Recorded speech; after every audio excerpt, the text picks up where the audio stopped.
In 2026, the global landscape looks increasingly like this horizon, fractured by unmediated reactive power that knows only how to expand. Inside this volatile environment, I reached my own threshold: menopause. Modern culture treats this transition as a private medical inconvenience. We are expected to manage mood oscillations and the sudden need for withdrawal behind closed doors, ensuring our outward performance never falters. But this exhaustion feels less like a personal failure and more like a signal. It suggests that the problem isn't the biological transition, but the world the transition is forced to inhabit. Modern life demands constant upward growth, forcing a linear, ascent-only design that ignores biological cycles. When energy naturally wanes, we use rigid discipline and hormonal technologies to force a continuous ascent. Rest becomes a defect to optimize away. This creates a constant internal friction. Fluctuating energy is labeled as inconsistency, and the natural urge to turn inward is framed as a weakness.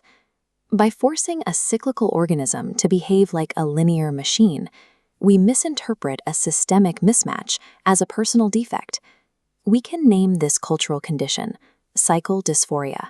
It describes a pervasive unease with cyclical movement itself, specifically the parts of the cycle that require us to slow down. Look at the asymmetry of our values.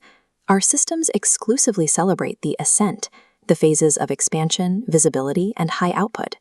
The descent, the essential phases of contraction, release, and aging, has been pathologized and erased.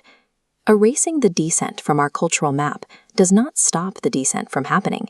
It simply leaves us without the tools to interpret what those phases are for.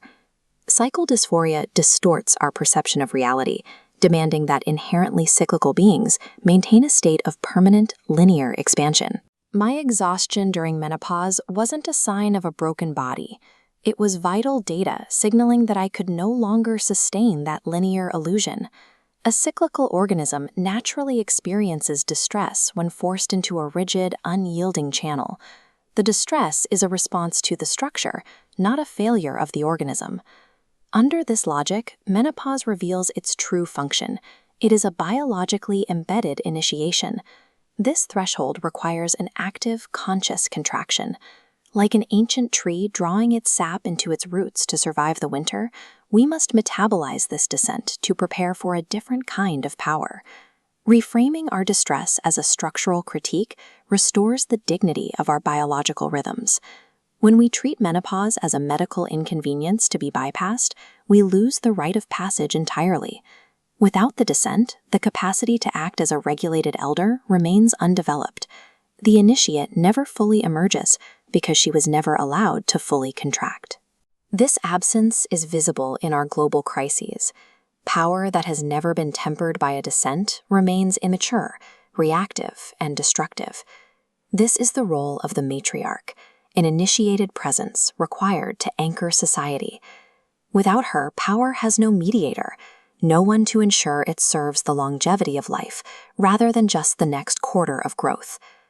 Society lacks a natural regulatory force because we have prioritized the constant ascent of the young over the grounded intelligence of the initiated elder.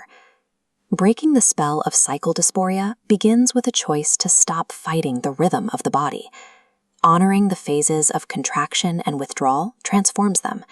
Instead of a retreat, pulling back becomes a gathering force, the necessary preparation for a different kind of authority. By reclaiming this period of deep contraction, women can step into the role of the initiated matriarch. This isn't a search for personal relief. It is the restoration of the regulatory intelligence our world needs to survive